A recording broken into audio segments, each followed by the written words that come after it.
अध्यक्ष जी, बहुत बहुत धन्यवाद। मुझे मौका मिला आज बजट सत्र पर जो प्रस्ताव माननीय मुख्यमंत्री जी ने दिया है उस पर अपने विचार रखने का। मैं इस बजट प्रस्ताव पर 4 पंक्तियों से अपनी बात शुरू करना चाहूंगा। मुट्ठी भर आसमान, 2 गज जमीन जरूरी है,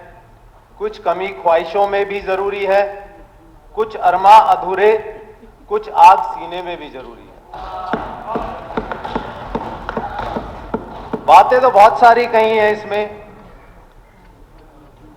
79 पेजेस का पूरा बजट प्रस्ताव है और मैं बता दूं ये 79 पेजेस का प्रस्ताव इसलिए भी है कि कहीं कुछ लोग भ्रमित ना कर पाए हरियाणा के लोगों को। हर चीज बड़े तरीके से समझाई गई है। जो स्टैटिस्टिक्स है वो एक ऐसा टूल है जो हर कोई व्यक्ति अपने हित में उसका प्रयोग कर सकता है, लेकिन उसे समझाने का जो तरीका है वो इसमें बड़े अच्छे से बताया गया है ताकि लोग भ्रमित ना हो और जो सही आंकड़े हैं और जो सही बात है उस तक वो पहुंच सकें। तो मैं ज्यादा बातें ना कहकर कुछ चंद बिंदुओं पर प्रकाश डालना चाहूंगा। माननीय अध्यक्ष जी, पिछले 10 सालों में माननीय पूर्व मुख्यमंत्री मनोहर लाल खट्टर जी के नेतृत्व में जो क्रिड की स्थापना हुई थी, सिटीजन रिसोर्स इंफॉर्मेशन डिपार्टमेंट, उसने हरियाणा की काया पलट करने का काम किया है। मैं आपको बता दूं, आज से 20 साल पहले जब मैं अपनी पढ़ाई पूरी करके आया था अमेरिका से, 20 साल हो गए हैं माननीय अध्यक्ष जी, लेकिन एक नंबर जो मैं आपके सामने बता देना चाहूंगा, 6377411762, ये वहां का एक सोशल सिक्योरिटी नंबर था जो मुझे आज 20 साल हो गए, मुझे आज भी याद है, रटा हुआ है मेरे को। तो जो ये डाटा जो है पूरे प्रदेश का, पूरे हिंदुस्तान का, उसको मेंटेन करने की जो पहल करी थी माननीय मनोहर लाल खट्टर जी ने, वो वाकई में सराहनीय थी, जिससे 10 सालों में काफी बदलाव देखने को मिले पूरे हरियाणा में। और उसी के तहत डिपार्टमेंट ऑफ फ्यूचर, जिसमें हरियाणा का भविष्य किस तरह से सक्षम हो, किस तरह से हमारा राज्य आगे बढ़ा हो, ये एक बहुत ही बड़ी बात है। बहुत सारे मुद्दों पर बात हुई है, चर्चा हुई है, इस बुकलेट में बहुत सी बातें लिखी हुई हैं, लेकिन एक ऐसा डिपार्टमेंट खोलना, एक ऐसा अलग से विभाग खोलना जो हमारे राज्य में क्या चुनौतियां हैं, क्या कमियां हैं, क्या अपॉर्चुनिटीज हैं और क्या हमें उनके लिए करना चाहिए, वो अपने आप में डिपार्टमेंट एक मदर डिपार्टमेंट होगा। मैं आपको ये बता देना चाहता हूं, ये उस चीज की पहल है। अगले कुछ सालों में ये डिपार्टमेंट डिसाइड करेगा कि कौन से महकमे को कितना बजट जाना चाहिए और कितना जो है उसे कम करना चाहिए। तो ये एक बहुत बड़ी जो पहल माननीय मुख्यमंत्री हमारे नायब सिंह सैनी जी ने जो पहल की है, इसके लिए बहुत बहुत धन्यवाद करता हूं और उम्मीद करता हूं कि इस तरह के फैसले और भी हम आगे भविष्य में लेते रहेंगे। पिछले 10 सालों में जो हरियाणा सरकार ने ई गवर्नेंस पर जो काम किया है, अनेकों विभागों के पास जो नागरिक सेवाओं से संबंधित विशाल मात्रा में जो डाटाबेस तैयार हुआ है, डाटाबेस की जब बात करते हैं माननीय अध्यक्ष जी, मैं आपको बता देना चाहता हूं, ग्लोबल डाटाबेस मैनेजमेंट सिस्टम के अनुसार 2023 में जो ये मार्केट है $100 बिलियन US डॉलर की मार्केट है और ये सरकार के पास बिल्कुल बड़े ही सरल तरीके से उपलब्ध की जा सकती है। इससे हमें सहायता मिलेगी, हमें आसानी होगी कि अपने राज्य में सभी को समान रूप से सभी चीजें उपलब्ध कराने में जो हमें फायदा मिलेगा, वो उसके लिए बहुत अनिवार्य है कि हमारे पास एक एक व्यक्ति का डाटा हो। वो कितनी आय का है, जैसे मैंने एक प्रश्न भी उठाया था कि हमारे स्कूलों में हम 17-18 हजार करोड़ रुपए खर्च कर रहे हैं, लेकिन हमारे पास डाटा नहीं है, लेकिन उसकी पहल जो कर दी है ये एक सराहनीय कदम है और आगे आने वाले समय में इसका लाभ देखने को हम सबको मिलेगा। दूसरी एक बहुत महत्वपूर्ण योजना जो माननीय मुख्यमंत्री जी ने शुरू करी है, समय में और लेना चाहूंगा मैं, तो जो बहुत एक दूसरी पहल जो करी है, एक हरियाणा AI मिशन की स्थापना जो प्रस्ताव है, और मैं माननीय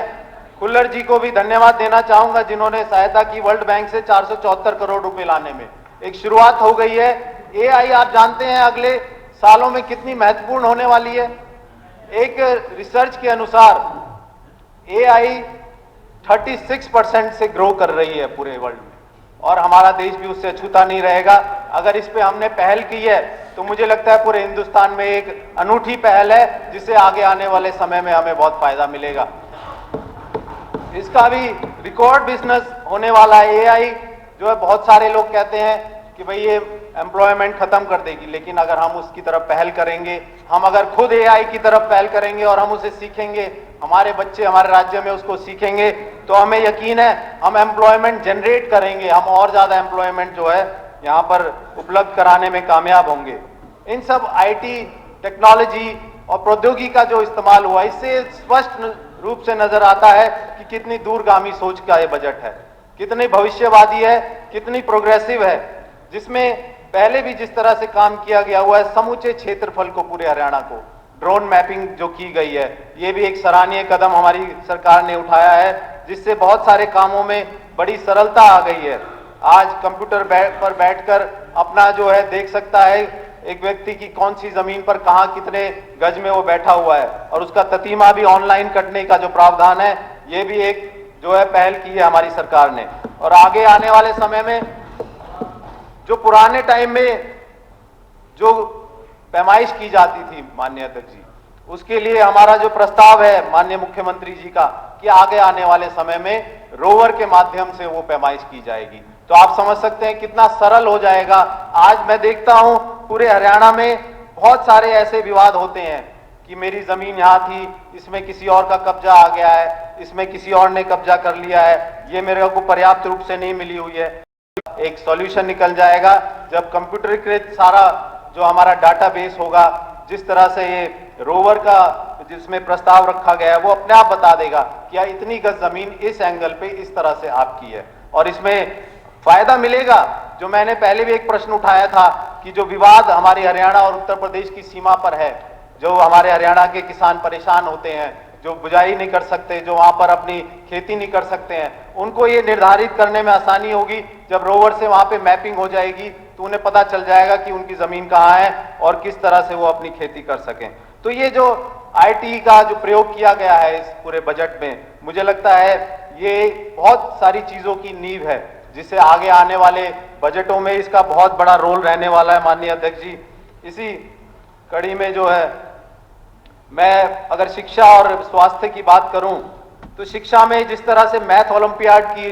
जो प्रस्ताव रखा है, अब से पहले हिंदुस्तान में होता था ऑल इंडिया मैथ ओलंपियाड, लेकिन हमारे बच्चों को भी एक कॉम्पिटिटिव एनवायरनमेंट में इस तरह की सुविधा देने का जो काम किया है, ये भी सराहनीय है, और आगे हमारे बच्चों को इससे बहुत ज्यादा लाभ होगा, ये भी मैं यकीन करता हूं। और जिस तरह से 10 किलोमीटर के दायरे में संस्कृति मॉडल स्कूल खोलने का प्रस्ताव है, ये भी सराहनीय है। जिस तरह से मैंने भी कहा था कि ऐसे स्कूल खोलने चाहिए जहां मॉनिटरिंग अच्छे से हो पाए, जहां पर आस पड़ोस के बच्चे जो है कॉम्पिटिटिव एनवायरनमेंट में रहे और एक तुलना हो सके प्राइवेट स्कूलों से। जिस तरह से सरकारी स्कूलों के बच्चे और प्राइवेट स्कूलों के बच्चों में एक अंतर देखने को मिलता है, उसको गैप को कम करने में सहायक होंगे। इस तरह से स्वास्थ्य, इस तरह से जो शिक्षा पर जो खर्च किया है हमारी सरकार ने, ये भी जो है मुझे लगता है आगे आने वाले समय में हमारे हरियाणा के बच्चों को बहुत लाभ मिलेगा।